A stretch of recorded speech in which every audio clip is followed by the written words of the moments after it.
Le débat du dimanche, bonjour et bienvenue. Aujourd'hui, nous allons essentiellement parler de la présidentielle au Bénin, également le Mali avec cette plainte du BIPREM contre le président de la République, je cite, pour haute trahison et la comparution de Al-Faki devant la Cour pénale internationale. Et si le temps nous le permet, nous allons également aborder ces primaires américaine avec cette question: va-t-on vers un duel Hillary Clinton et Donald Trump?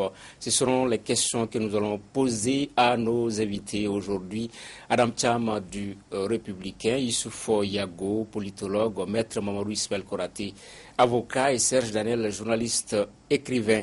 Les électeurs béninois étaient appelés aux urnes ce dimanche pour le premier tour de la présidentielle. L'heure est à présent au dépouillement et de l'avis de bien d'acteurs. Le scrutin s'est déroulé dans le calme. Nous écoutons ici tour à tour le président de la Sénat ainsi que Yahi Boni, le président sortant. C'était nécessaire de prendre cette décision, non seulement pour apaiser les esprits, mais également pour pour une question de justice, puisque vous avez des électeurs qui risqueraient d'être pénalisés. Je suis encore là, citoyen, je rentre dans la vie civile. Je vivrai à mes chers compatriotes que j'adore si tant. Je vous laisse l'unité nationale. J'ai fait ce que j'ai pu, je rends grâce à Dieu. Voilà. C'est trop fort, je vous laisse l'unité nationale. Peut-être ça va partir des dernières sorties du président sortant Thomas Yahi Boni. Issouf Yago, je vous laisse l'unité nationale. C'est comme si un héritage Yahi Boni légué à son successeur, c'est lui qui va être élu à l'issue de cette présidentielle. Oui, quand même, il laisse quand même une unité qui est bien là, qui existe. Ces deux mandats se sont déroulés sous bon auspice et il pense, comme il a dit, avoir fait l'essentiel. Tâche à celui qui sera là de continuer dans ses œuvres. Mais on aura l'occasion de parler de son bilan au cours de ce débat-là. Et on verra les points positifs et les aspects qui ne sont pas du tout bons. Serge, avant de parler de cette présidentielle 2016, un mot déjà sur cette ère Thomas Yahi Boni, les 10 ans. C'est discutable, il y a ce qui a des points positifs, points négatifs. Ce qui est important pour moi, je trouve qu'il a pris un pays en paix, il a laissé un pays en paix. Ça ne dépend pas seulement que de lui, disons les choses telles qu'elles sont. 10 ans, ça use le pouvoir. Vous avez vu, il a terminé en cravate rouge. À l'époque, il avait terminé en cravate bleue. Donc, c'est un chef d'État qui est très, vous savez avec le fait religieux, il a des rapports terribles. Il est croyant, il est pasteur. Peut-être il deviendra pasteur à la fin. Il a travaillé, c'est un banquier, mais la pauvreté n'a pas véritablement reculé dans un pays comme le Bénin. Adam Cham, ils ne sont pas trop nombreux, ces chefs d'État africains, au sortir d'un bilan, de dire je vous lègue l'unité nationale. C'est important pour être signalé. Oui, non, c'est une belle formule et c'est trop important pour que ce ne soit pas signalé. C'est d'autant plus important que le Mali et le Bénin faisaient figure de vitrine de la démocratie dans les années 92. Vous savez depuis ce qui s'est passé au Mali. En fait, on ne nous a pas laissé l'unité nationale, on nous a laissé effectivement une crise en 2012. C'est totalement différent du Bénin, qui est, à mon avis, un des laboratoires en matière de démocratie. C'était déjà le point de départ des conférences nationales. Il y a une presse dynamique, une société civile vibrante. Serge a dit effectivement qu'on ne doit pas cela au seul président, c'est exact. Il y a une conjonction des forces, il y a des contre-pouvoirs au Bénin et Yahi Boni les laisse intacts, c'est à son honneur. Maître Konaté, un mot déjà sur cette très belle phrase du président sortant? Alors, il laisse l'unité nationale, il faut simplement signaler qu'il l'a trouvé. Donc en fait, il ne fait que laisser ce qu'il a trouvé. Ce qu'il a trouvé d'ailleurs avec bien de personnes depuis que le système de la démocratie s'est installé dans ce pays dans les années 90. À la suite du président Mathieu Kérékou, à la suite du second qui a succédé donc à Mathieu Kérékou et à lui-même. Donc le Bénin aujourd'hui est un pays qui est stable d'un point de vue démocratique, on va le dire, en tout cas plus stable que le Mali d'une part, et d'autre part c'est un pays qui tire les conséquences et les leçons d'une vie politique et institutionnelle. Je rappelle simplement que c'est dans ce pays-là que nous avons une Cour constitutionnelle avec des prérogatives les plus étendues, notamment qui touchent jusqu'au plus profond des droits de l'homme aujourd'hui. Yahi Boni, il a été indiqué qu'il a été tenté d'aller au-delà de 2 mandats, ce qui est impossible dans un pays comme le Bénin, quand on regarde aujourd'hui les forces politiques et les forces contraires qui existent. Mais la principale leçon, c'est qu'il a trouvé un pays en unité. Il laisse ce pays en unité. On souhaite simplement aujourd'hui que cette initiative qui a été prise par la Sénat, notamment pour faire voter des personnes qui n'étaient pas en possession des cartes électorales nouvelles, sur la base de cartes anciennes, une décision prise par la Sénat. Je souhaite simplement que les 33 candidats aujourd'hui valident cette décision de menace qui n'y ait pas de remise en cause. De ce point de vue-là, si tant est que l'objectif recherché, c'est de donner la possibilité au maximum de Béninois de participer au scrutin. Okay. Parlant du Bénin, on se rappelle toujours cette une de JA 91, où il y avait le parallèle Mali-Bénin, Mali de force, Bénin de gré, c'est-à-dire finalement, Serge Daniel, que l'enjeu de cette présidentielle, c'est la consolidation de la démocratie, la pérennisation des institutions. Est-ce que c'est le seul enjeu ou pas seulement? C'est le principal enjeu. Moi, je pense que c'est le principal enjeu. Mais évidemment, il y a d'autres enjeux, c'est-à-dire que vous avez un président qui est resté pendant 10 ans, vous avez parmi les candidats 2 hommes d'affaires, ça c'est nouveau quand même dans le paysage politique. Est-ce que c'est parce qu'on est riche qu'on doit gouverner un pays? Ou est-ce que c'est parce qu'on est milliardaire qu'on peut gouverner un pays? On va voir si M. Adiavon ou M. Talon, votre ami, ce qu'ils vont devenir dans la course. Et puis de l'autre côté, vous avez des économistes, vous avez l'homme d'affaires Zissou, mais vous avez aussi M. Biochane, qui est un poids lourd de la classe. Donc, il y a un autre enjeu, c'est de voir, à mon avis, est-ce que c'est parce qu'on est milliardaire qu'on va diriger, on doit diriger un pays? Est-ce qu'avec l'argent, on peut diriger, on peut gagner une élection dans un pays comme le Bénin? Et je suis curieux de savoir ce que ça va donner. 33 candidats et 5 favoris. Vous voyez comment ces joutes-là, Yago? 33 candidats, on a toujours critiqué, vous savez, l'inflation des candidatures présidentielles. C'est quand même salutaire quelque part pour la démocratie, mais c'est quand même dangereux dans la mesure où ça ne permet pas d'asseoir un système partisan assez clair avec un gouvernement qui sera issu des urnes, qui va gouverner tout seul. Nous allons aller sûrement dans des alliances, parce qu'il y aura forcément un deuxième tour avec 33 candidats. Nous allons aller dans des alliances, ce qui n'est pas souhaitable pour une démocratie. Généralement, on souhaite un système partisan assez clair, comme dans les pays occidentaux, mais dommage. Ce sera le cas comme au Mali. Adam, il s'est dit que ça va se jouer entre les 5 favoris, dont le Premier ministre, le dauphin du président. Certains trouvent que c'est assez prématuré que Zinsou, qui n'est pas assez tropicalisé, entre guillemets, puisse accéder aussi facilement à la magistrature suprême. Oui, non, mais il se dit effectivement qu'il y a 5 favoris. Et puis je voulais simplement dire à Serge que même les milliardaires ont le droit d'être candidats. Mais voilà, le problème, ça n'est pas là. C'est-à-dire, si constitutionnellement ils ont le droit d'être candidats, ils le font. Pour revenir au cas Zinsou n'est pas... C'est pas de la génération spontanée. Zinsou est venu parce qu'à un moment donné, dans les officines en Occident, et vraiment le procès de la première génération des processus démocratiques africains a été fait et on a dit effectivement que ça pêche par la gouvernance, parce que ce qu'on a créé en une génération, c'est des kleptocraties, des oligarchies et je pense que des gens comme Zinsou aujourd'hui au Bénin ou comme d'autres demain dans la sous-région en Afrique viendront de plus en plus parce qu'ils incarnent une sorte d'intégrité qui paraît impossible à avoir avec dans l'ancien marigot politique, comme dirait un journaliste que je connais.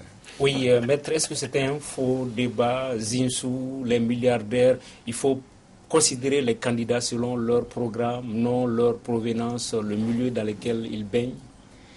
Alors, 33 candidats, cela dénote sans doute de ce qu'aujourd'hui le Bénin est un pays qui est riche de la qualité de la ressource humaine dans le système politique. Bien évidemment, ce système politique s'est élargi. Il est allé dans le sens justement de personnes de nationalité originaire du Bénin qui n'ont pas vécu ou qui n'ont pas exercé le plus longtemps au Bénin et qui reviennent. C'est la version Zinsou.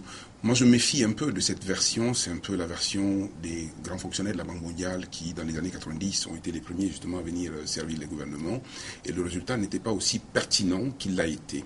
Et la deuxième catégorie, justement, ce sont les gens d'affaires qui viennent aujourd'hui à la politique et qui sont au contact de l'État et du sommet de l'État. Et quand on les dénote, on les démembre d'ailleurs, on les dissèque un peu, on regarde aussi que la plupart du temps, ce sont des gens qui se sont enrichis relativement tardivement d'une part, et au contact de l'État et au sommet de l'État. Donc cette espèce de présence de gens d'affaires d'une part, de gens venus de si loin en perte de réalité et des valeurs localement me pose quelques difficultés, ce d'autant plus que parmi les 5 candidats, en tout cas les authentiquement béninois, entre guillemets, dans le système politique, ne sont pas les premiers branchés aujourd'hui. Que ce soit Zinsou d'une part ou Patrice Talon d'autre part, qui n'est pas mon ami. Je voulais le préciser, même si je sais que Zinsou est l'ami de Serge Daniel, que ce soit les deux catégories, si cela peut participer aujourd'hui à la richesse nationale béninoise, c'est tant mieux. Je voulais pour préciser rapidement en fait ma pensée, ils ont le droit d'être candidats s'ils sont milliardaires. Mais ce que je veux dire, que vous avez des candidats qui ont une fonction banquier, fonction enseignant. Eux sont des hommes d'affaires présentés comme des milliardaires. Donc c'est la première fois que ça arrive au Bénin. Ce que je voulais dire, ajoute la deuxième chose, c'est quand même comment ils sont devenus riches. Ce ne sont pas des self-made men. Ce sont des gens qui ont eu des rapports incestueux avec le pouvoir à un moment, plus ou moins. Donc c'est intéressant de voir comment ça va fonctionner. Le plus tropicalisé, ne serait-ce que par l'accoutrement, c'est Zinsou. Revenons. Il y a eu un débat, c'est le candidat de la France, enfin il est quand même béninois. Il faut arrêter avec cette histoire de résistant de l'intérieur ou de l'extérieur.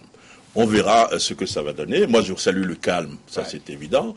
Et puis on verra, vous avez parlé de deuxième tour, d'autres pensent qu'il n'y aura pas un deuxième tour, on verra. Ok, pour certains, plutôt qu'une présidentielle, il s'agit plutôt d'un référendum, le choix entre la continuité ou la rupture, Adam Thiam. Alors, je pense que Zinsou vient pour la rupture, normalement, si c'est lui. Il vient pour une rupture douce, pas pour une révolution. Et la rupture douce, c'est effectivement remettre l'État dans le cercle, la gouvernance dans le cercle vertueux. Parce que qu'est-ce qui se passe? Pendant 10 ans, pendant 20 ans, nous avons des croissances de 5%. La pauvreté ne recule pas. Au contraire, les rapports les plus autoritaires, y compris ceux de la banque, disent que nos pays deviennent de plus en plus pauvres et que la pauvreté devient de plus en plus grave. Et donc, c'est contre ce genre de fléau que des gens comme Zinsou normalement viennent. Et s'il n'a pas de résultats à ce niveau-là, ce serait très grave. Mais s'il a des résultats à ce niveau, ça veut dire que l'énorme diaspora africaine devient un espoir pour presque tout le monde, y compris dans nos pays, ici, au Burkina, au Mali, en Guinée et partout ailleurs. Deuxième thème de l'émission avec cette comparution mardi dernier devant la Cour pénale internationale de Al-Faki Al-Mahdi. Selon la procureure Fatou Ben Souda, ce membre influent d'Ansardine a pris une part active dans la destruction de mausolées à Tombouctou. Maître Konaté, est-ce que c'est un début dans la manifestation de la vérité, dans la fin de l'impunité par rapport aux exactions commises dans le nord du Mali? Alors, la manifestation de la vérité, ce serait sans doute au terme des débats qui va y avoir lieu, mais au moins il y a une démarche positive qui vise aujourd'hui à passer en revue tous les actes, tous les faits criminels qui ont été commis sur le territoire du nord, des régions nord du Mali à l'époque de la crise. Et c'est vrai qu'aujourd'hui, nous avons une première personne qui est déférée devant la CPI, mais il y en a d'autres encore. Et je pense qu'aujourd'hui, le défi majeur, aussi bien à l'endroit de la CPI qu'à l'endroit de la République du Mali, c'est très rapidement de faire l'inventaire complet de toutes les personnes qui sont mises en cause aujourd'hui, qui sont susceptibles d'être mises en cause, de préparer suffisamment bien les dossiers et de les déférer. Il ne faut pas se leurrer. Aujourd'hui, ce type de procès, on n'a pas souvent les capacités de pouvoir les tenir dans notre pays, de pouvoir les mener. Nous sommes un pays qui se réveille progressivement de la fin de la crise aujourd'hui. Se prendre aujourd'hui en plein des procédures judiciaires comme celle-ci, dans des situations assez difficiles, ne sont pas souvent les recommandations que l'on peut faire au gouvernement de la République du Mali. La CPI a commencé, elle n'a qu'à poursuivre aujourd'hui. Un premier est déféré, un deuxième, un troisième, il y en a du monde. Ok, Yago, sur la question. Moi, je pensais sur la nature même des charges qui sont retenues contre M. Faki, c'est que c'est un crime contre l'humanité pour destruction de biens culturels. Ce qui me paraît quand même difficile à démontrer. Je parle sous le contrôle de maître. Parce que c'est pas On n'est pas obligé de parler sous son contrôle. Absolument, je pense. C'est pas explicitement prévu par le statut de Rome. Encore, si. je parle sous le contrôle de maître. Le maître n'est pas la seule référence. Non, c'est ma référence. Voilà. Ok. Oui, non, vous savez que ce procès est important. C'est le premier procès. Généralement, on juge les gens à la haie pour dire crimes contre l'humanité, ils sont des dictateurs, ils ont tué, ils ont assassiné des chefs de guerre, etc. Mais vous savez que là, il y a une résolution qui a été votée. Lorsque c'est un crime contre la culture, c'est-à-dire détruire des monuments, classés monuments, comment dirais-je, historique, patrimoine de l'humanité. Ouais. C'est un crime. Donc on n'a pas besoin de consulter Maître Konaté pour le savoir. Non, je vous calme pour ça. Donc bref, ce que vous voyez. Les vieux procureurs. Donc c'est très important comme procès. C'est la première fois que ça arrive. Vous allez voir les images que nous allons voir la semaine prochaine, parce qu'il y a des images de Tombouctou où on revoit ce monsieur Escatedra donner des coups, donner des instructions pour détruire les mausolées. Évidemment, c'est une première et il faut s'en féliciter. Adam Thiam. Oui, non, mais je crois que c'est un procès pédagogique. Il y a Tombouctou, bien sûr, des édifices séculaires qui ont été détruits, mais derrière Tombouctou, tu as aussi les cas en Irak, tu as le cas très connu de Palmyre en Syrie, et je crois que le message qu'on veut envoyer, c'est que vous ne pouvez pas détruire impunément les édifices culturels reconnus patrimoine de l'humanité. Mais la question qu'on peut se poser, c'est pourquoi est-ce que Al-Faki est là, mais ceux contre qui il y a eu une plainte pour Aguelok ne sont pas devant la CPI. Je crois que l'intérêt de la communauté internationale, c'est bien plus de juger Al-Faki pour la destruction des mausolées de Tombouctou que les assaillants qui avaient tué à peu près 70 militaires maliens à Aguelok en 2012. Justement, c'est la question qu'on va poser. Mais bien avant cette question, cet autre maître Konaté, on a écouté l'avocat de Al-Faki qui pense dans sa stratégie que le problème est cultuel, interreligieux, qu'il s'agit de deux visions différentes de l'islam. Il est en train d'amener la cour devant cette stratégie. Est-ce qu'il y a des chances que ça puisse marcher? Vous savez, il y a un certain nombre d'avocats, et je ne veux pas critiquer ce confrère que je ne connais pas, qui prennent des risques démesurés simplement pour se faire plaisir intellectuellement, alors qu'en fait, le risque, il est finalement pour le client. Imaginez simplement qu'on aille sur cette piste-là en disant que c'est une problématique culturelle. Donc ça veut dire qu'un culte religieux contre un autre culte religieux. Dans cette hypothèse, qu'est-ce qu'on fait? On prend le culte dominant. Et le culte dominant ne recommande pas la casse, comme on l'a vu. Et en dehors de cela, il s'agit quand même de patrimoines qui ne sont pas gênants, même si on se prend pour une autre obédience cultuelle à ce niveau-là. Aller casser un patrimoine comme celui-ci pose de nombreuses difficultés du point de vue du droit. Donc, de ce point de vue-là, je pense qu'il faut passer très très vite. Mais en dehors de cela, ce qui est le plus important aujourd'hui, c'est que des crimes contre l'humanité, que ce soit des crimes portés contre des édifices qui sont reconnus comme étant patrimoine universel d'une part, ou contre des personnes physiques, Aguelok a été indiqué, dénote de ce que nous devons avoir aujourd'hui un gouvernement qui ait la pleine capacité de réunir d'abord les éléments de preuve, de constituer un dossier, et ce d'autant plus que dans notre pays, au moins le Mali a officiellement fait appel en 2012 à la CPI pour ces crimes-là. Justement, c'était ça la question, puisque quand on interroge beaucoup de Maliens, ils auraient aimé qu'on fasse la lumière sur Aguelog, sur les préfets qui ont été égorgés à Kidal. L'idée, c'est qu'on l'a arrêté un peu comme...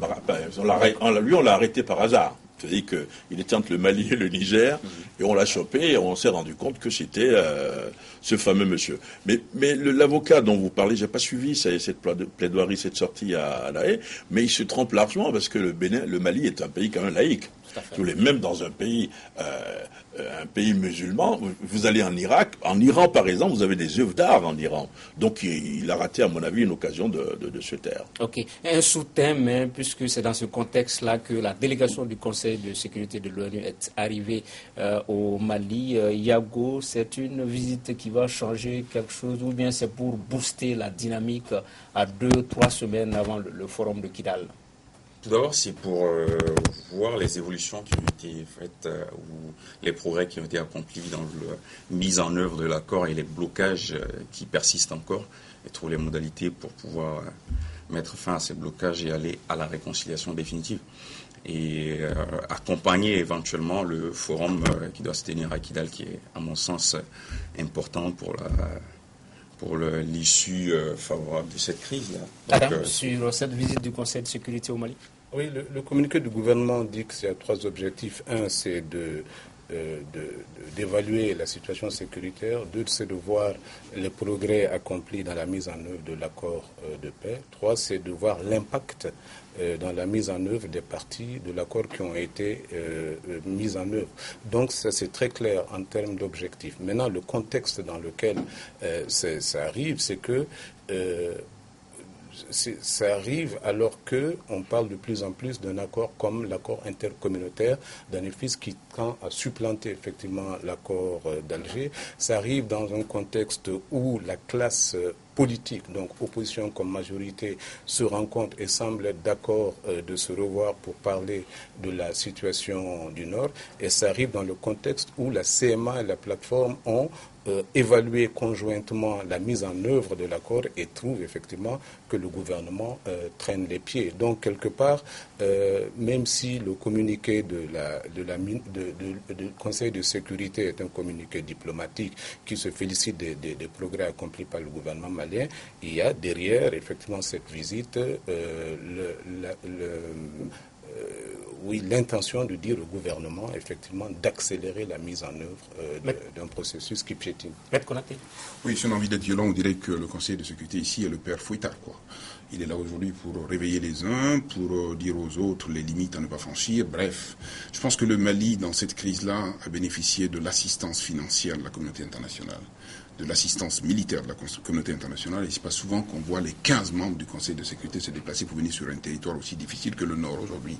Ça pose ni plus ni moins la question de la pertinence aujourd'hui pour ceux qui demandent à ce qu'on accélère la mise en œuvre de l'accord.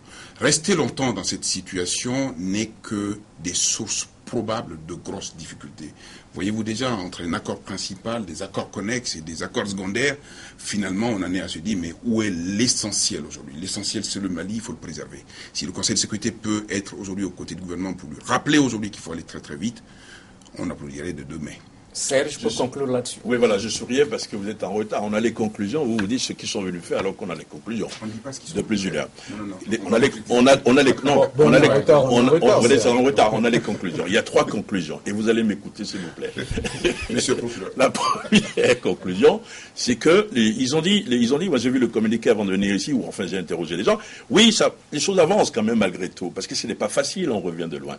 La deuxième chose, et ça me semble important, ils disent non, il n'y aura pas un autre mandat robuste, le mandat robuste qu'on demande, mais il y a 2 choses qu'on constate, c'est que on a un problème d'équipement et un problème de formation des casques bleus. Et ça, c'est quand même quelque chose de très important.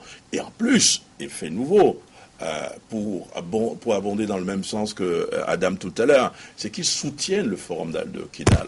Le forum de Kidal qui n'est pas une initiative de la MINUSMA, mais qui est une initiative des négociations directes que vous avez entre les partis. Donc je vous informe des conclusions. On ne parlait pas de conclusions, on parlait d'objectifs, d'objectifs en termes de présence du Conseil.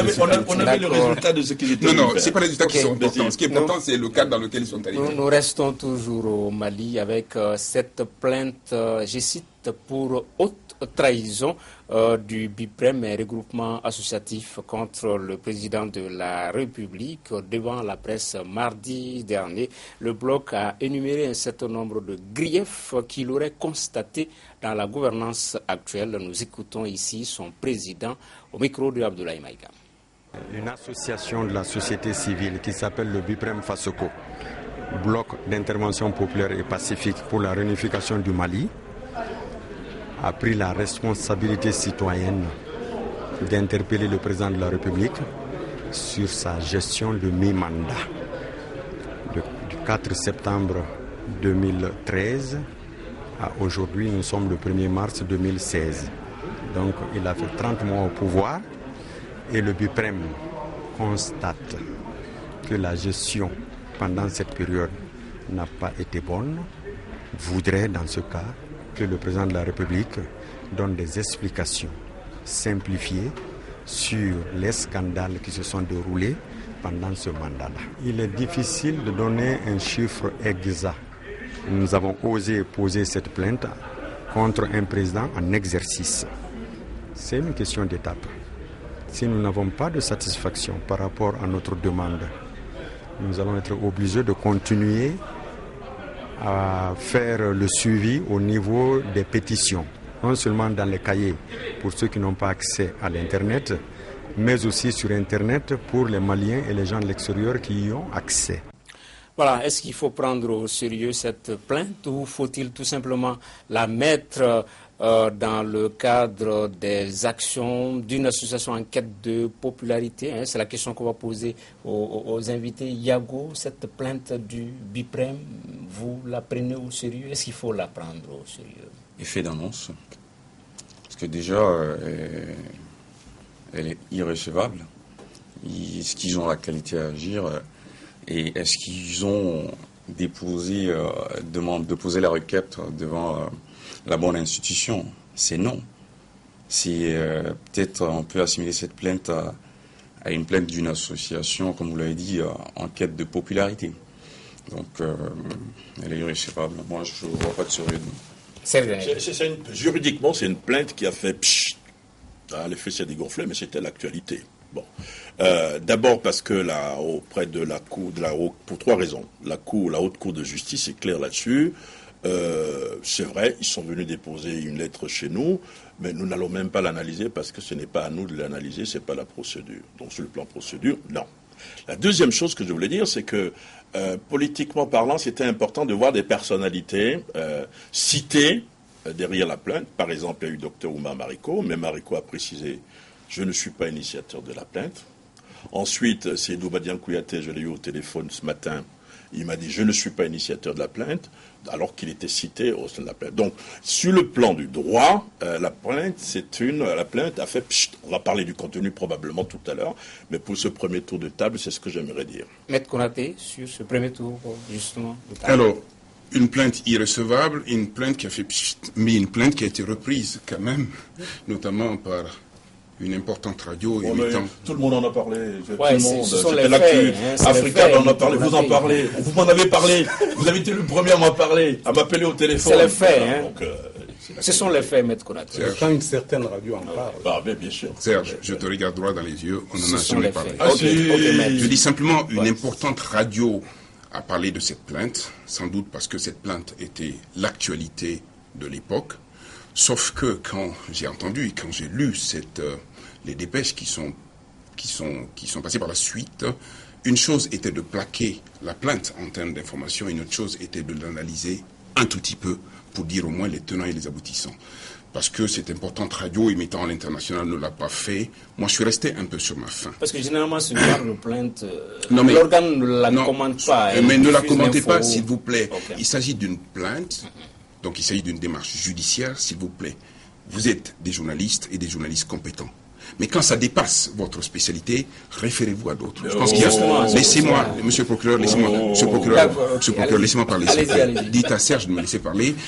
J'ai juste besoin de 2 minutes pour développer. Vous voyez, qu'une plainte émane, moi je ne rigole jamais avec une plainte, parce que je connais plus l'importance de la plainte que Serge Daniel n'en parle. Donc une plainte, pour moi, n'est jamais quelque chose de rigolo. Sauf qu'aujourd'hui, derrière une plainte, les personnes peuvent être rigolotes.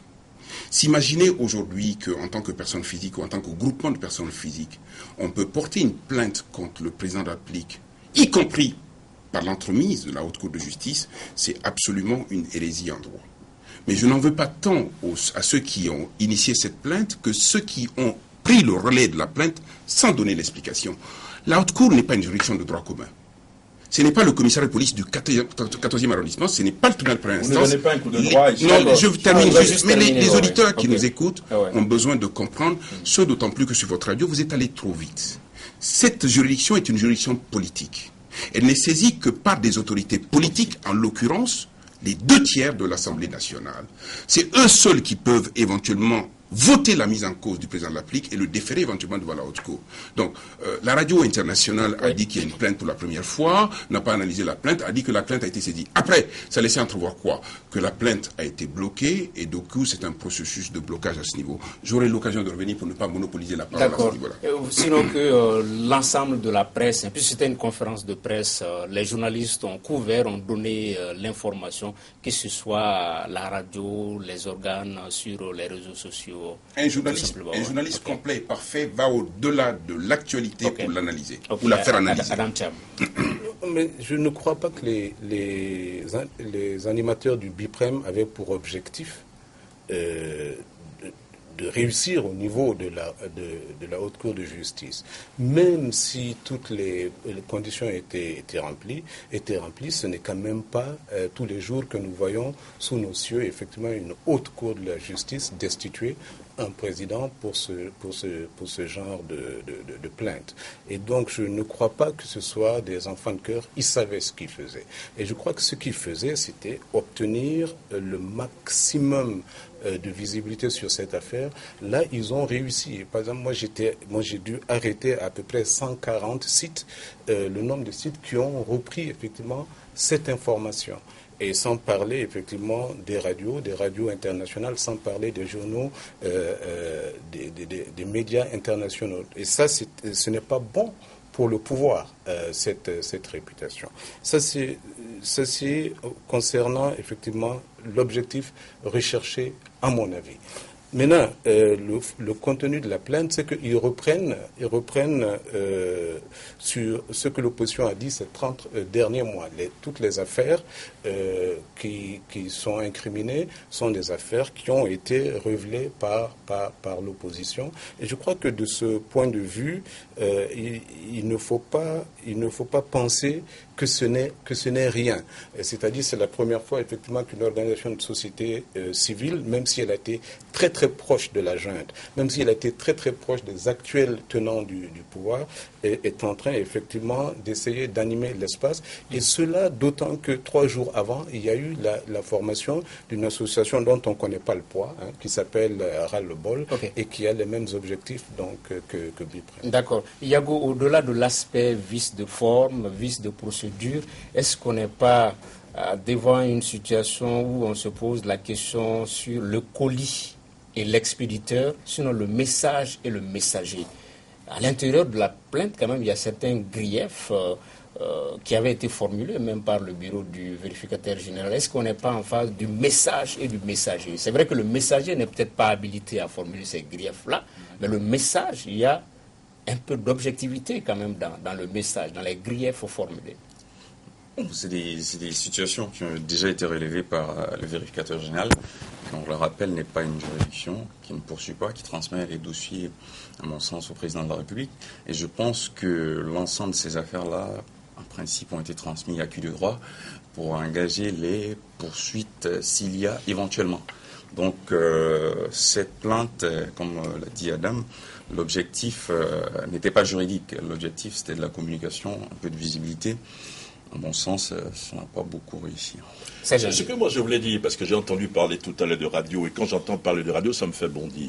Moi, j'ai parlé de la plainte, pour sortir un peu de mon rôle. Pourquoi? Parce que c'est l'actualité. Vous avez dit tout à l'heure, vous avez plus de 140 sites qui en ont parlé. Mais en parlant de la plainte, moi je me souviens, ils ont porté plainte. Voilà ce que la haute cour dit. J'ai appelé la haute cour évidemment, qui m'a dit ça n'a pas de sens, nous n'allons pas la traiter. Donc dans le même élément, vous donnez tous ces éléments-là. Je ne vois pas pourquoi on ne parlerait pas d'une plainte de ce genre. Même si tout à l'heure j'ai dit c'est une plainte qui a fait pchit. Est-ce que vous voyez? Mais c'est de l'actualité. L'actualité, vous faites une conférence de presse. Vous avez parlé tout à l'heure de la communication du pouvoir. Une semaine avant le début de cette conférence de presse, ils avaient annoncé on va faire de grandes révélations.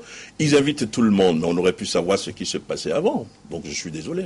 Tout à fait. Le message, le messager, Maître Konaté, le contenu. Il y a des points qui sont plus ou moins. J'ai pas envie d'insister davantage encore pour ne pas donner l'impression qu'à la limite je personnalise absolument rien. Et en plus, je ne veux surtout pas donner l'impression ici qu'on ne devrait pas parler de cette plainte. C'est l'actualité, on devrait la parler. Une chose est de parler des incongruités en droit. Après, on va faire un traitement politique et une analyse politique de la chose. Bien évidemment, le colis comportait des choses. Le colis comportait un certain nombre d'éléments qui mettaient en cause aujourd'hui l'administration et la gestion des affaires publiques. Ce n'est pas une nouveauté. Ça avait été repris déjà par l'opposition politique. Et le drame dans ce pays, c'est que cette opposition politique n'est pas suffisamment représentée dans les institutions, notamment partisanes, à l'Assemblée nationale, par exemple. Ce qui fait que le débat se déporte ailleurs, ce qui fait que les débatteurs parlent de choses qui ne sont pas souvent bien entendues. De ce point de vue-là, je suis très réaliste. Quand on a fini de parler de la plainte, il faut maintenant examiner les choses d'un point de vue politique. Mais on ne peut pas pendant très longtemps faire comme si le président de la République est une personne qui peut faire l'objet d'attaques en justice aujourd'hui. Ce n'est pas possible. De ce point de vue-là, d'un point de vue politique, les questions de gestion, d'administration des affaires publiques pose un problème aujourd'hui du point de vue d'un certain nombre de personnes. Je pense à la société civile et Bipren en est une des représentations. Je pense également à la société politique. De ce point de vue, tant qu'on ne donne pas l'occasion de faire des débats, de mettre des sujets, de les évoquer jusqu'au bout, et tant qu'on ne donne pas la possibilité à la justice aujourd'hui de véritablement être présente pour appréhender les dossiers, pour les disséquer, pour les examiner jusqu'au bout, il y a des ratés comme ceux-là. Ok, on est resté sur notre fin. C'est vrai que le mardi, Biprem a tenu sa conférence de presse, mais parallélisme des formes, une association, un autre regroupement proche du gouvernement, du président, aurait dû également organiser une conférence de presse pour démonter point par point les griefs formulés quand même par le Biprem. Mais souvent, ce sont des postes derrière des claviers de façon inconnue. Or, ils ont fait leur point de presse à visage découvert. Adam Thiam, ça pose la problématique de la nécessité de communiquer autrement par le pouvoir. Oui, donc je reviendrai à ça, mais d'abord, la question du messager. Le messager, je crois, est assez connu. Il est plus connu du pouvoir actuel que de nous. Parce que, en fait, c'est une association qui s'était formée déjà pour soutenir le capitaine Aya Sanogo. Le 27 février 2015, comment il s'appelle, l'ancien Diawara a été arrêté pour avoir tenté d'organiser une marche contre le traitement par l'Occident de la question du Nord. En 2013, il y a eu une polémique extraordinaire entre lui et un antiputschiste, Soumaoro, où il disait effectivement qu'il voulait que les Aya soient poursuivis, et lui il disait qu'il est hors de question effectivement qu'on laisse poursuivre Aya. Donc de ce point de vue, le messager il est connu. Maintenant, quant au message, le message est très sérieux. Le message veut dire quoi? Le message dit simplement que nous sommes un pays porté à bout de bras par la communauté internationale, mais voici comment nous gérons les ressources, et y compris les ressources pour une armée qui s'est signalée quand même que par des replis tactiques pendant toute la durée de la crise de 2012. Et le message est sérieux parce qu'on nous dit depuis que effectivement cette armée est de plus en plus dans de meilleures conditions. Mais pour le reste, vous avez raison, c'est-à-dire que la communication, la riposte, elle est importante. Mais je ne crois pas, moi, ce que j'ai vu, les communiqués de l'UMRDA ou des autres, je ne pense pas effectivement que ça rend service, parce que ça accroît simplement la visibilité que recherche effectivement. Mais l'impression qu'on a, si je peux me permettre de te couper, c'est que à la fin du document, je ne sais pas si vous avez lu tout le document, il est dit pour le moment, nous ne demandons pas la démission du président de la République. Un peu comme si c'est un mouvement c'est un acte en plusieurs, comment dirais-je, c'est comme s'il y a quelque chose qui arrivait. C'est-à-dire que, il l'a dit. voilà. J'ai pas suivi. Il a dit tout à l'heure. On a l'impression qu'il prépare autre chose. Non, il l'a dit tout à l'heure, sauf qu'aujourd'hui, la plainte est quand même le niveau maximal. J'ai pas suivi, mec. Après, il dit qu'ils vont se lancer dans des pétitions et tout ça. Voilà. J'ai pas suivi. On dit la même chose ici et on ne peut pas varier sur ce plan-là. On ne peut pas non plus prendre le messager et le message pour le mettre à la poubelle. Non, le message comporte des éléments sérieux sur lesquels aujourd'hui il faut que l'on s'interroge, il faut que l'on analyse.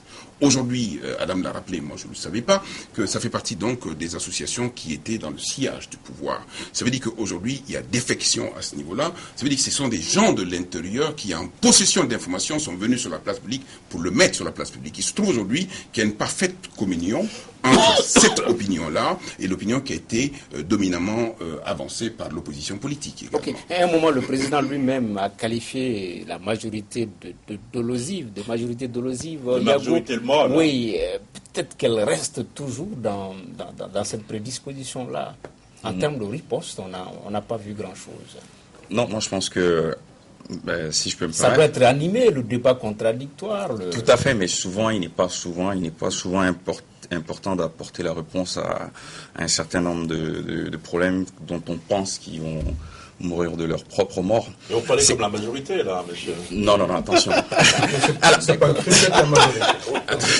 Donc, ils vont mourir de leur propre mort. C'est ce que je veux dire, c'est que en stratégie de communication de crise, si c'est une crise dont on peut analyser comme ça, c'est qu'on reconnaît, et à ce moment on assume les responsabilités. Soit on refuse, on ne dit rien, soit on porte la responsabilité sur une autre personne. Quel a été le choix du chargé de communication? C'est à lui de savoir. D'accord, on me signale qu'on a 5 minutes pour conclure l'émission. Le temps peut-être de parler de cette présidentielle américaine. Est-ce qu'on va vers un duel Hillary Clinton-Donald Trump? En tout cas, c'est l'atmosphère qui se présente à l'issue de Super Tuesday.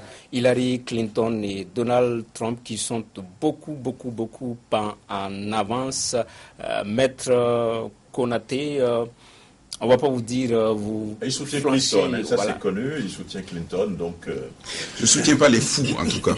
Et c'est vrai qu'il faut se méfier des fous, parce que on a tendance à prendre cette personne-là pour une personne qui n'est pas très stable, mais aujourd'hui, il fait des ravages. Hein, le républicain. Le Trump. Il a brandi une pancarte, d'ailleurs, pour dire Trump for Hispanic for Trump.